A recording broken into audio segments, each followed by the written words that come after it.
لوگ میسج کرتے ہیں، میں جوانوں کی بات کر رہا ہوں، جوان بچیاں بھی میسج کرتی ہیں، جوان لڑکے بھی میسج کرتے ہیں کہ ہمیں عشق ہو گیا ہے، ہمیں محبت ہو گئی ہے مولانا، ہم سے رہا نہیں جاتا، ہمیں راتوں کو جاگ جاگ کر کوئی عمل بتائیں، کچھ چیزیں بتائیں۔ عزیزان محترم، یہ کھوکھلے راستے ہیں، یہ حقیقت نہیں ہے، اسلام اس کی اجازت نہیں دیتا۔ ٹھیک ہے، اگر آپ کو کوئی پسند کسی وجہ سے آ جائے تو صحیح طریقہ گھر والوں کے ذریعے ہے۔ گفتگو نامحرم کی تیسرا شیطان ہوتا ہے، تیسرا شیطان ہوتا ہے جو رات کو اگر آپ خدا نہ خواستہ یہ گناہ آپ سے ہو رہا ہے تو صبح فجر کی نماز نہیں پڑھی جائے گی۔ کیسے پڑھیں گے فجر کی نماز آپ جب گناہ ہو؟ اپنے آپ کو بچائیں، ان چکروں میں نہ پڑیں، اپنی زندگی کا ہدف معین کریں۔ اور جو والدین بہتر سمجھتے ہیں، دیکھیں خود جب انسان کوئی لڑکا اگر اپنے لیے کوئی لڑکی کو ڈھونڈتا ہے نا تو وہ صرف لڑکی کو دیکھتا ہے، جبکہ گھر والے خاندان دیکھتے ہیں، اور تربیت خاندانوں میں ہوتی ہے۔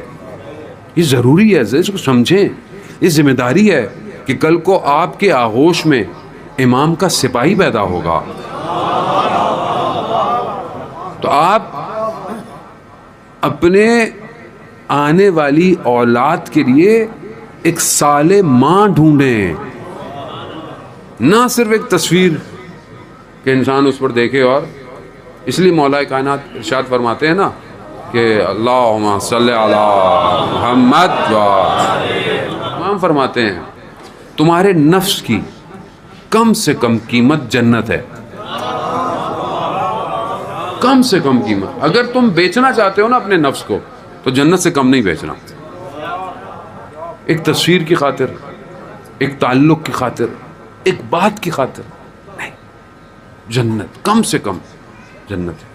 اور جنت میں سب سے اونچا مقام اصحاب امام حسین کا ہے۔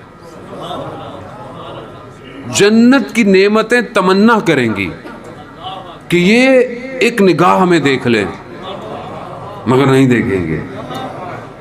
کیوں؟ کیونکہ ان کی جنت حسین ہے، ان کی جنت حسین ہے۔ اور ذرا اس کو سمجھنے، یہ وہ وادی ہے جو دعوت دے رہی ہے، آؤ آؤ ہم بھی تمہیں دعوت دیتے ہیں، آؤ اس وادی کے اندر، آؤ عشق کی کیفیت سے عاشق کی طرح آؤ، مجنو کی طرح آؤ۔ لیلا اور مجنو کا جو داستان ہے جسے تمثیل کیا ہے نظام گنجوی نے اپنی کتاب میں، کہ مجنو جو ہے وہ لیلا کی تلاش میں ایک شہر پہنچا، کہا لیلا کا گھر کہاں ہے؟ کہا تم کون ہو؟ کہا مجنو ہوں۔ کہا مجنو کو تو خود پتا ہونا چاہیے لیلا کہاں رہتی ہے، یعنی پتا ہو عاشق کو معشوق کا گھر کہاں ہے۔ دروازے پہ پہنچ ہی گیا، کھٹکھٹایا، آواز آئی کون؟ کہا میں۔ اندر سے آواز آئی ابھی تک میں ہی ہوں۔ پھر گیا، پھر پلٹا، کہا کون؟ کہا تم۔ اس لیے تو وہ بلے شاہ نے فرمایا نا کہ میں نہیں تو ہوویں، میں ٹوراں راواں تو ہوویں، میں بولاں حرف تو ہوویں، میں نہیں۔ وہ ویسے بھی میں، میری، تیری، میری کچھ نہیں ہے۔ بلے شاہی کہتے ہیں نا یہ دنیا مٹی کی ڈھیری، نفس اپنے اندر جانا پڑتا ہے۔ باہر مقابلہ آسان ہے، اندر مشکل ہے۔ یہ در وہی ہے کہ جو اس در سے جڑ جائے نا وہ اندر مقابلہ